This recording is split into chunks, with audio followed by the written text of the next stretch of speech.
ಒಬ್ಬಳ ಮೇಲೆ ಇಬ್ಬರಿಗೆ ಲವ್ ಬಂದರೆ ಏನಾಗುತ್ತೆ ಗೊತ್ತಾ? ಬೆಂಗಳೂರು ದೇವಸಂದ್ರದಲ್ಲಿ ನಡೆದ ಘಟನೆ ಇದಕ್ಕೆ ಸಾಕ್ಷಿ.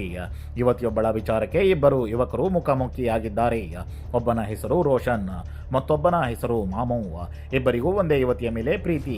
ಫೆಬ್ರವರಿ 1ರ ರಾತ್ರಿ 8:30ಕ್ಕೆ ಮಾತನಾಡೋಣ ಅಂತ ದೇವಸಂದ್ರಕ್ಕೆ ಬಂದಿದ್ದಾರೆ.